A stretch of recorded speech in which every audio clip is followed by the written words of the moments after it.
Hi, I'm Dr. Julie Nelson, and I am a doctor of traditional Chinese medicine here at Chi Integrated Health, located in Vancouver, BC, Canada. So this is my story and my healing journey in terms of why I became a doctor of Chinese medicine.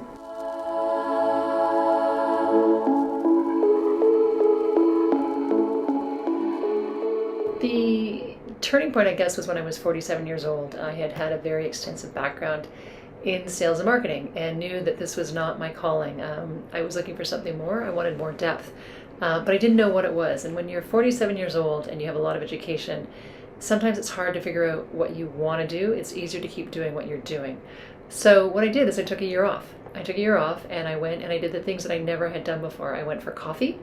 I met people for one-on-ones. I just basically opened myself up to the universe and said, hey, I don't know what I'm doing, but I know it's supposed to be something different. Can you show me what it is? And one of the greatest inspirations for me at that time was Liz Gilbert, the author of Eat, Pray, Love. And I loved her story, her memoir, basically, because it was the story that resonated with me. It was a person who had everything and had achieved everything on paper, technically, but realized when she got there, it just wasn't making her happy. And so to go off and go on a journey, and in her case it was a geographical journey, in my case it was more of a physical journey, just around kind of like my neighborhood with people and just kind of going, what's my path, what's my purpose? And eventually that led me to a workshop in Hophni Valley that was put on by Carolyn. Yes, the Carolyn that wrote all of those great books. And while I don't think I can honestly say I did not enjoy that workshop or her company, I did meet a really interesting person there. Her name is Julie Richardson, and she's from Australia, specifically Port Macquarie. And it was through her and talking to her over dinner one night, I said, because she was a retired police officer, the equivalent of what we have in Canada called the RCMP, Royal Canadian Mounted Police. That was her job there. And so as I'm talking to her, I'm saying, well, what was the most interesting part of your career? And she said, I'd arrive on accident scenes where there were fatalities, and she said, I would see the souls leaving their body and descending to heaven. And she said, I would go over to them and just guide them through the transition before the other ambulances and fire departments and that type of thing arrived. And I was just intrigued by that, because I thought, wow, you can actually see spirit, or you can see their souls. Like, you can see something that the rest of us clearly don't see on a day-to-day basis. And it was through striking up a friendship with Julie that I met a really good friend of hers, who's now deceased, named Denise Rooney. And during my year of introspection, I ended up in Australia with Julie and Denise, because Denise would go to Australia every year and spend about 3 or 4 months with Julie, hanging out in the warm weather. Denise was from Manchester, England. And so what was interesting is I had never been around people who could see spirit or channel spirit. And there's a lot of people out there that do it, and they do it very discreetly. Because, I don't know, the Salem witch hunts, it's different. We don't understand it. It's a concept that a lot of people grasp and struggle with.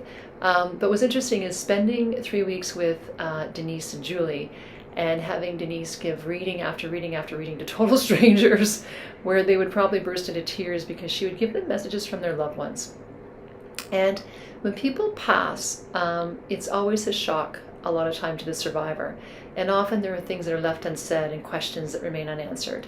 And Denise would go up to these people and she would give them those answers that they were looking for at the request of the spirit. And so it was fascinating hanging out with her. And the offshoot of that is at night, we would light candles. And I'm going to just stop my personal story here right now and say that I have a very logical mind. I grew up in rural Ontario on a beef farm. I studied business at school. I have a Bachelor of Applied Science. I have an MBA. I've run businesses. I've consulted for businesses. And never did we ever talk about spirit or ghosts or channeling. That's just not the world that I grew up in. So to be around people that do that was endlessly fascinating for me. But also there was that thread of disbelief, you need to prove this to me.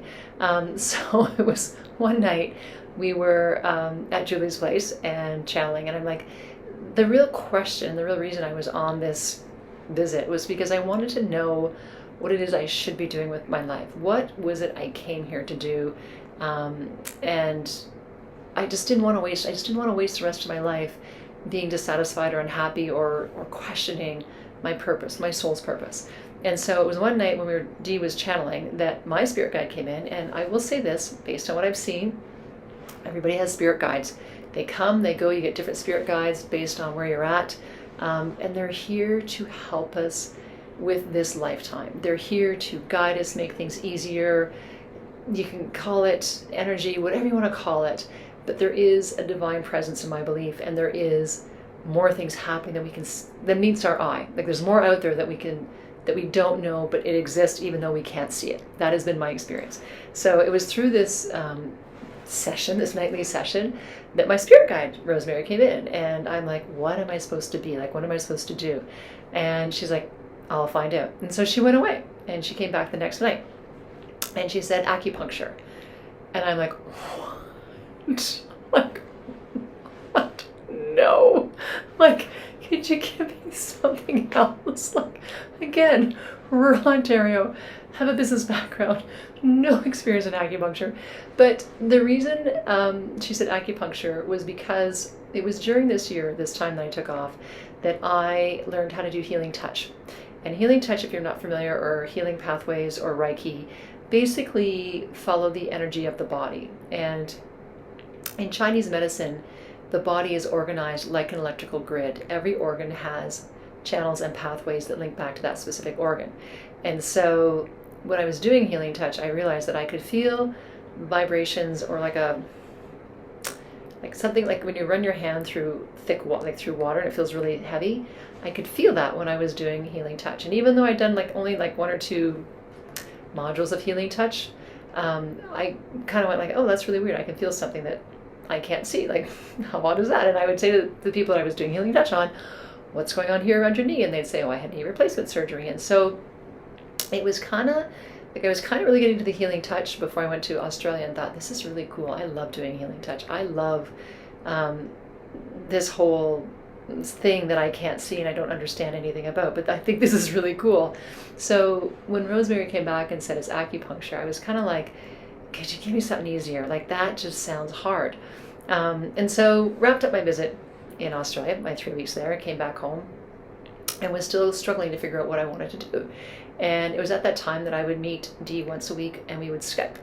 And Rosemary would pop in, like Dee would channel my messages from spirit guides. And Rosemary said, look, we told you it was acupuncture. I'm like, well, I just don't really want to do acupuncture.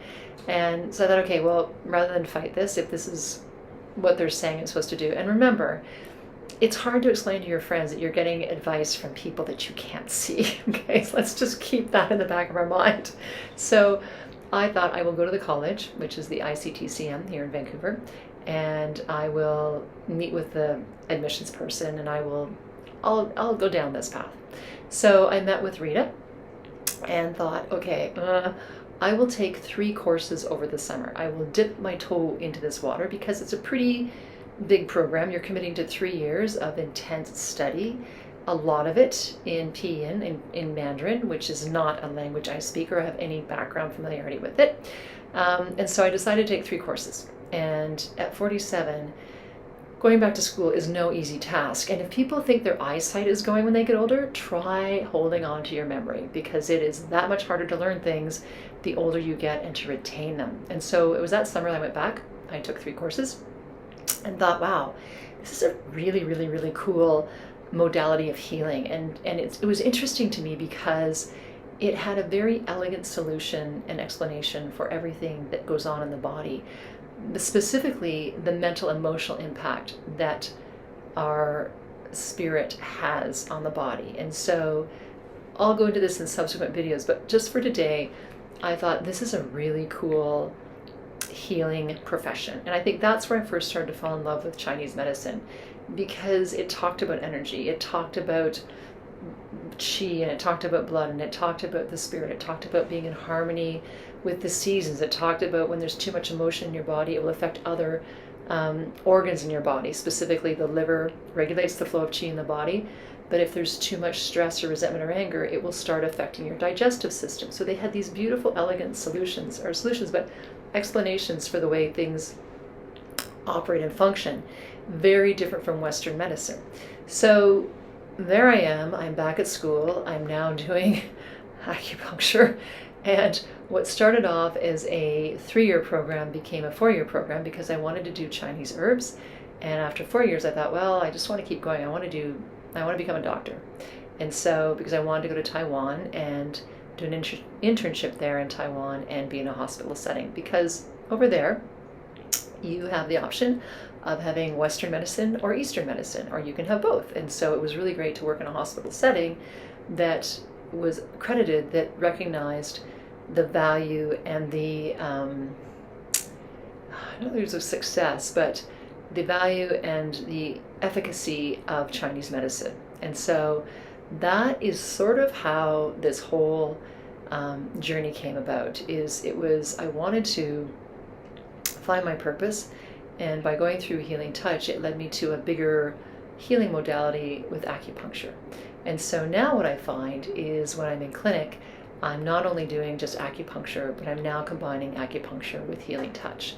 And that's where I'm seeing some of the greatest results, is that the needles regulate the body's chi, but then when you do acupuncture with healing touch, then you start to move energy around. It's much stronger because there's greater intention going into your treatment protocol. Now that makes sense or not, but that's what it is. So that's a little bit about my story. I started off in business. I went back to school with the guidance of my spirit guides. I got my Doctor of Chinese Medicine, and now I am a practitioner here at Chi Integrated Health in Vancouver. So that's me. That's how I got started, and I look forward to sharing more about this amazing medicine in future episodes.